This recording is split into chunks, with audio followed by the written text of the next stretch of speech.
Hello बच्चों, मैं हूं मुनमुन कुमार शर्मा। आप सभी का पुनः मेरे YouTube चैनल मंथन पॉइंट ट्यूटोरियल्स में स्वागत है। आज मैं एक्सरसाइज शुरू करने जा रहा हूं।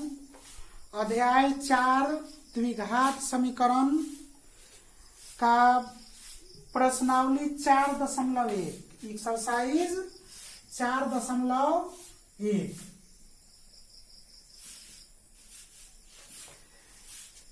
इस एक्सरसाइज के एक एक क्वेश्चन को हम सॉल्व करके देखेंगे। पहला क्वेश्चन का स्टेटमेंट है कि जांच कीजिए कि क्या निम्न द्विघात समीकरण है। इसके पहले वाले वीडियो में हमने बताया था द्विघात समीकरण को हम लोग ax² plus bx plus c बराबर 0 के रूप में लिखते हैं, यानी वह द्विघात समीकरण का स्टैंडर्ड फॉर्म होता है, मानक रूप होता है। तो इसमें जो व्यंजक दिया गया है इसको हम लोग सॉल्व करने का प्रयास करेंगे। सॉल्व करके देखेंगे कि यह ax² plus bx plus c बराबर 0 के रूप में है या नहीं। यदि यह उसके रूप में आ जाएगा ax² plus bx plus c के रूप में, तो इसको हम लोग द्विघात समीकरण कहेंगे, नहीं तो नहीं कहेंगे। जैसे एक का एक नंबर हम लोग क्वेश्चन देखते हैं, x प्लस 1 का the whole square is equal to 2 into x minus 3। तो इसको हम लोग सॉल्व करते हैं। इसको a plus b the whole square के फॉर्मूले पर तोड़ते हैं। a प्लस बी का दी होल स्क्वायर था a² plus 2ab plus b²। 2ab कैसे हुआ, 2 इंटू एक्स इंटू बी यानी 1। आप ये सब समझ रहे हैं। x² प्लस 2x प्लस 1 के स्क्वायर कितना होगा 1। इसको सॉल्व करेंगे तो 2x माइनस 2 3 जा क्या होगा 6 होगा। अब हम लोग चूंकि द्विघात समीकरण के स्टैंडर्ड फॉर्म में मानक रूप में दाहिने साइड 0 होता है, इक्वल टू के बाद क्या होता है 0 होता है। इसलिए जितने टर्म है दाहिने साइड में सब को हम लेफ्ट साइड में लाएंगे। 2x प्लस 1 इधर 2x प्लस में है तो इधर आकर के क्या होगा माइनस में, प्लस 6 इज इक्वल टू 0। अब इसको सॉल्व करेंगे तो x² 2x से 2x को कैंसिल कर देंगे तो यह क्या मिला x² plus 7 is equal to 0। हमने आपको बताया था द्विघात समीकरण के मानक रूप में कि a 0 के बराबर नहीं होना चाहिए, a 0 के बराबर नहीं होना चाहिए, b 0 हो सकता है, c 0 हो सकता है, लेकिन a किसी भी परिस्थिति में 0 नहीं होना चाहिए, क्योंकि वह x² का गुणांक होता है। और द्विघात बहुपद, द्विघात समीकरण या द्विघात बहुपद होने के लिए व्यंजक में x का अधिकतम पावर 2 होना चाहिए। इसलिए इसको हम लोग द्विघात समीकरण कहेंगे। यहाँ पे इसको हम लोग लिख सकते हैं, एक लाइन और आगे बढ़ाते हैं, लिख सकते हैं x² plus 0x plus 7 equal to 0। इसमें a के जगह पर हम 1 समझेंगे, b के जगह पर 0 समझेंगे और c के जगह पर क्या समझेंगे 7 समझेंगे। तो यह ax² plus bx plus c बराबर 0 के फॉर्म में सेट कर गया, रूप पर सेट कर गया। यहाँ पे लिखेंगे कि जो ax² plus bx plus c बराबर 0 के रूप का है, के रूप का है, इसलिए यह एक क्या है द्विघात समीकरण है। यह एक द्विघात समीकरण है, इसलिए इसका आंसर क्या होगा हाँ होगा। इसका आंसर क्या होगा यस, यानी हाँ। वैसे ही और भी एक क्वेश्चन हम सॉल्व करके आपको बता रहे हैं। जैसे एक और क्वेश्चन हम सॉल्व करते हैं 1 का 5 नंबर। और सब क्वेश्चन आप अपने से बनाने का प्रयास कीजिएगा, खुद से बनाइएगा। यदि आपसे नहीं बने तो कमेंट बॉक्स में जाकर के कमेंट कीजिए, हम उसको जरूर बताने का प्रयास करेंगे अगले वीडियो में। तो 5 नंबर क्वेश्चन है, इसको भी हम लोग चेक करते हैं, जांच करते हैं कि यह द्विघात समीकरण है या नहीं है। तो प्रश्न दिया गया है 2x - 1 into x - 3 is equal to x + 5 into x - 1। तो इसको हम लोग सॉल्व करते हैं। सबसे पहले यह मल्टीप्लाई है, दोनों तरफ पहले मल्टीप्लाई करेंगे। 2x में x से मल्टीप्लाई करेंगे, मल्टीप्लाई करना आप सभी लोग जानते हैं। 2x में x से मल्टीप्लाई किए तो 2x x² हुआ, 2x में -3 से तो प्लस माइनस माइनस एंड 2 3 जा 6x होगा। -1 से x में मल्टीप्लाई करेंगे तो -x होगा, माइनस माइनस यह +3 हुआ। फिर उसके बाद आगे प्रोसीड, दाहिने साइड को हम लोग सॉल्व करते हैं। x में x से मल्टीप्लाई करेंगे तो x² होगा, x में -1 से तो -x होगा। उसी प्रकार से +5 से x में तो +5x होगा, +5 से -1 में तो -5 होगा। अब हम लोग पहले दोनों तरफ सजातीय जो टर्म है उसको हम लोग सॉल्व कर लेते हैं। यह -6x - x कितना होगा, -7x होगा, +3 इज इक्वल टू, इसको सॉल्व करेंगे तो यह x² + 4x और -5 आएगा। इसके बाद हम लोग आगे बढ़ाते हैं। 2x² - 7x + 3, दाहिने साइड में जितने टर्म हैं सबको हम बाएं साइड में ला रहे हैं। तो -x² - 4x + 5 is equal to 0। अब इसको हम लोग सॉल्व करेंगे। 2x² में से x² घटाएंगे तो क्या मिलेगा, x² मिलेगा, -7x और -4x, यह दोनों का साइन एक ही है इसलिए इन दोनों को जोड़ेंगे। -11x और 3 और 5 मिलकर के कितना होगा, 8 होगा, इज इक्वल टू 0।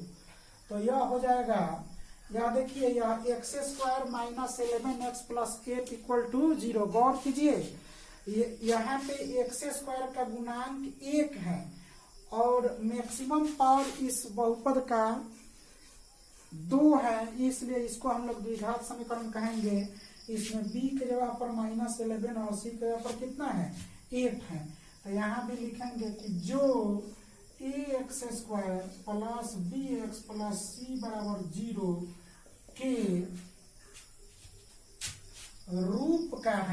के रूप का है, तो इसलिए यह एक क्या है, इसलिए यह एक द्विघात समीकरण है, इसलिए यह एक द्विघात समीकरण है।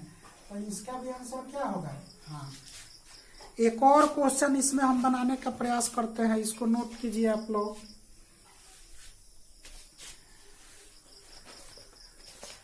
एक और क्वेश्चन, जैसे इसमें का 6 नंबर क्वेश्चन हम सॉल्व करते हैं। आप कोई भी क्वेश्चन हमसे कमेंट करके पूछ सकते हैं, क्योंकि यह ऑनलाइन क्लास है तो इसको हम मिटा रहे हैं।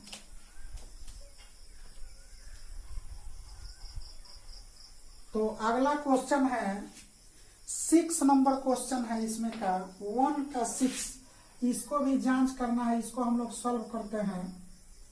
सॉल्यूशन, तो यह क्वेश्चन है x² + 3x + 1 is equal to x - 2 का d²। तो इसको हम लोग सॉल्व करेंगे। दिस इंप्लाइज दैट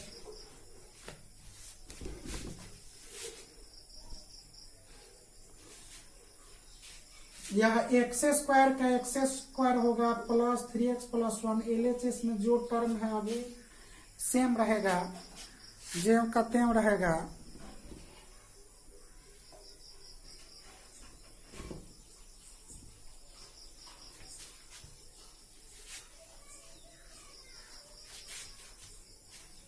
तो और इसको तोड़ेंगे a minus b the whole square पर, तो यह क्या होगा a स्क्वायर यानी x square plus minus 2ab या प्लस बी स्क्वायर पहले लिख सकते हैं, तो प्लस बी स्क्वायर लिखते हैं। 2 का स्क्वायर 2 2 जब 4 होगा और माइनस 2ab, तो 2 इंटू एक्स इंटू 2 कितना होगा माइनस 4x होगा। तो इसको जब हम लोग सॉल्व करेंगे तो यह एक्स स्क्वायर इधर भी LHS में भी एक्स स्क्वायर है और RHS में भी एक्स स्क्वायर है, दोनों तरफ एक्स स्क्वायर प्लस में है। तो समीकरण का रूल होता है कि समीकरण के दोनों पक्ष में यदि एक ही टर्म चिन्ह में बराबर हो, साइन में बराबर हो, तो दोनों को हम लोग कैंसिल कर सकते हैं। और जो टर्म बचा 3x प्लस 1 या LHS में है, RHS में जो टर्म है उसको हम लोग दाहिने साइड में लाते हैं। तो इसको दाहिने साइड सेंड करेंगे तो यह 4 प्लस में है तो यह माइनस में हो जाएगा, और यह माइनस 4x माइनस में है तो इधर आकर के क्या होगा plus 4x is equal to क्या होगा 0 होगा। तो इसको हम लोग सॉल्व करेंगे, 3x में 4x ऐड करेंगे तो कितना होगा 7x माइनस 3 इक्वल टू 0। इसमें हम लोग देख रहे हैं कि एक्स स्क्वायर इसमें टर्म नहीं आया है, जबकि द्विघात समीकरण कहने के लिए एक्स स्क्वायर का होना जरूरी है, यानी वेरिएबल का पावर 2 होना चाहिए। तो इसमें चूंकि ए वाला टर्म यानी ए एक्स स्क्वायर वाला टर्म यानी ए गायब है, ए वाला टर्म गायब है, इसमें नहीं आ रहा है। तो यहाँ पे क्या लिखेंगे कि जो a x square plus b x plus c बराबर 0 के रूप का नहीं है, जो a x square plus b x plus c बराबर 0 के रूप का नहीं है, इसलिए इसे द्विघात समीकरण नहीं कहेंगे, ऐसे भी लिख सकते हैं, या हम लोग उस लैंग्वेज में लिखते हैं जैसे उसमें लिखे हैं यह एक द्विघात समीकरण है।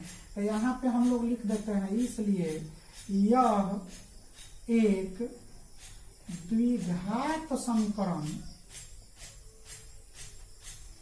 यह एक द्विघात समीकरण नहीं है।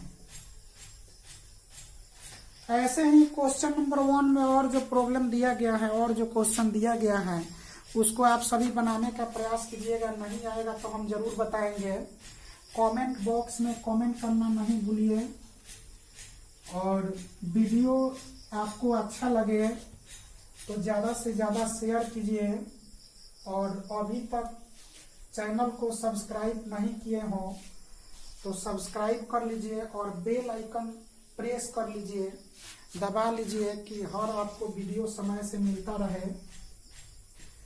तो अब इस चैप्टर में हम दूसरा जो प्रश्न है इसमें बात है कि निम्न स्थितियों को द्विघात समीकरणों के रूप में निरूपित कीजिए। इसमें भी जितना क्वेश्चन दिया गया है सबको मैंने आपको ऑफलाइन के क्लास में पढ़ा दिया था, इसको फिर से हम लोग देखते हैं एक बार।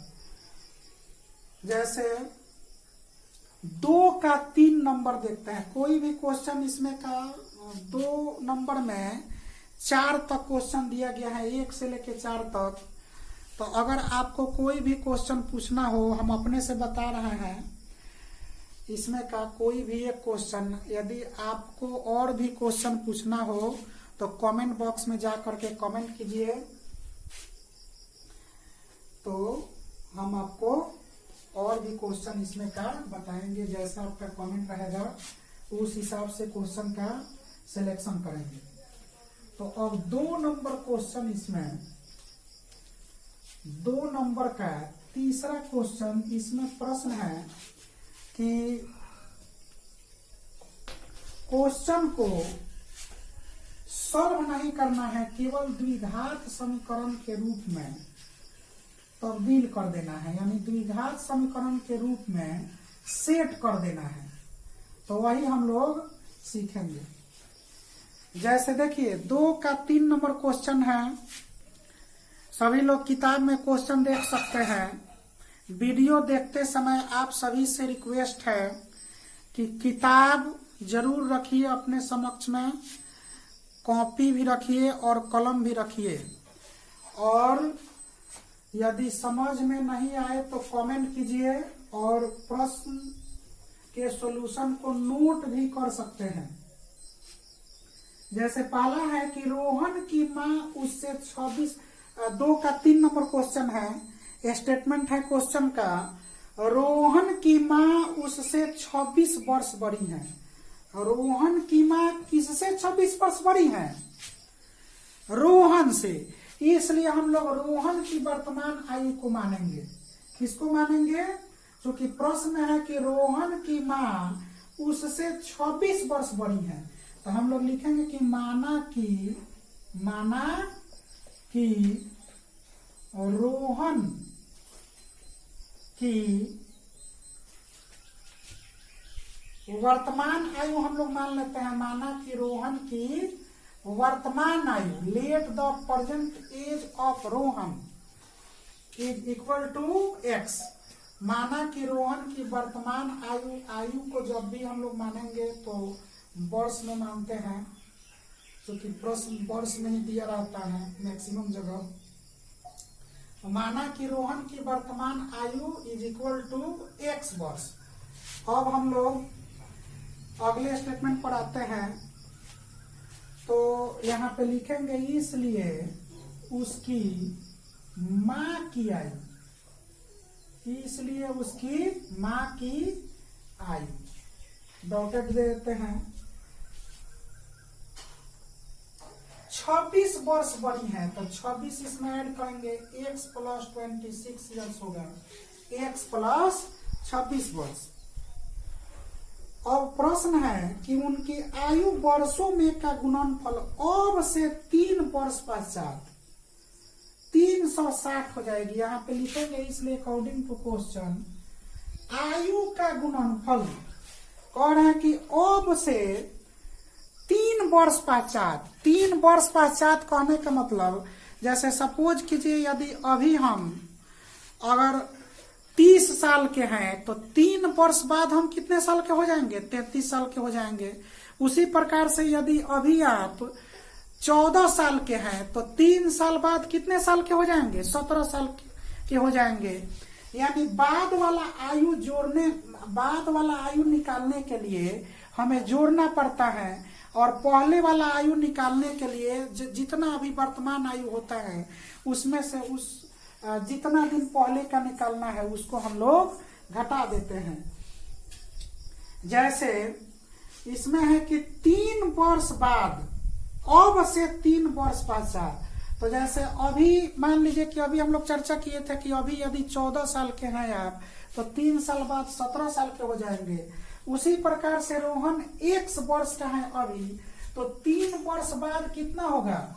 x + 3 होगा।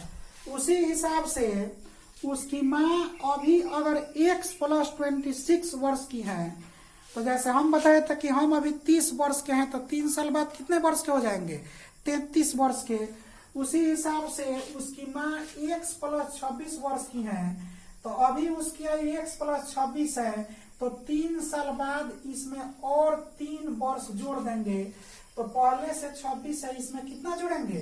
तो यहाँ भी जोड़ सकते हैं या डायरेक्ट आप 26 में 3 जोड़ सकते हैं, तो कितना हो जाएगा? 29। यानी x + 3 × x + 29 उनकी गुणनफल बोल रहा है, आयु का गुणनफल। 3 वर्ष पश्चात जो आयु प्राप्त हो रहा है उसका गुणनफल कितना है? 360 है। तो इसी को अब हम लोग सॉल्व तो नहीं करेंगे, केवल द्विघात समीकरण के फॉर्म में इसको ला देंगे, क्योंकि केवल आपको समीकरण के रूप में इसको सेट करना है। तो सबसे पहले मल्टीप्लाई करते हैं, x में x से गुना करेंगे तो x स्क्वायर होगा, और यह कितना होगा 29x होगा प्लस 3x, और 3 से 29 में मल्टीप्लाई करेंगे, 3 9 जा 27 एंड 3 2 जा 6 और 2 8 होगा, 87 इज इक्वल टू 360। अब इसको सॉल्व करेंगे तो एक्स स्क्वायर प्लस 29 में 3 को हम लोग ऐड करेंगे, तो 29 में 3 को ऐड करेंगे तो कितना होगा 32x होगा, प्लस 87 के तरफ 360 लाएंगे, इधर प्लस में है दाहिने साइड में, तो बाएं साइड में आएगा तो क्या हो जाएगा माइनस में हो जाएगा। अब इसको और हम लोग सॉल्व करते हैं, एक्स स्क्वायर या 32 का 32x रहेगा, या 360 में से 87 को हम लोग घटाएंगे, साइन माइनस रहेगा क्योंकि जिसमें से घटाते हैं उसी का चिन्ह लिखते हैं, तो 10 में से 7 गया 3, इसमें से कैरी 1 लिए थे तो यहाँ पे 5 हुआ, तो फिर 5 3 से कैरी लेगा तो 15 में से 8 गया, यह 7 होगा, और यहाँ पे क्या होगा, यह 3 में से यह कैरी दिया था तो 2 होगा, तो 2 का 2 लिखेंगे, इक्वल टू क्या होगा 0 होगा। यही आपका अभिष्ट उत्तर होगा, यही हम लोगों का आंसर होगा, x square plus 32x minus 273। तो इसका हम आंसर देख लेते हैं, आप सभी भी आंसर देखिएगा।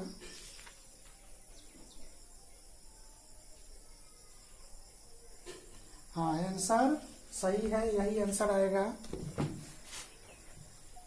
तो वीडियो देखने के लिए धन्यवाद। इसके बाद हम लोग अगले क्लास में चर्चा करेंगे। आज का आप लोगों का होमवर्क है कि एक नंबर में जितना क्वेश्चन छूट गया है, जो हम यहाँ पे सॉल्व नहीं किए हैं, उसको आप सभी अपने से सॉल्व करने का प्रयास कीजिएगा। अगर नहीं सॉल्व हो रहा हो तो कमेंट बॉक्स में जा कर के उस क्वेश्चन का नंबर लिखिएगा, उसको हम अगले वीडियो में सॉल्व करने का प्रयास करेंगे। 2 नंबर में भी हमने आपको मात्र इसमें का 4 क्वेश्चन है, 4 क्वेश्चन है, लेकिन एक ही क्वेश्चन 3 नंबर बताया है, और क्वेश्चन आपके होमवर्क के लिए दे रहे हैं। आप सभी सॉल्व करने का प्रयास कीजिएगा और कमेंट जरूर कीजिएगा। कमेंट बॉक्स में आपका क्वेश्चन होना चाहिए। तो इसके बाद हम अगले क्लास में नेक्स्ट क्वेश्चन कंटिन्यू करेंगे।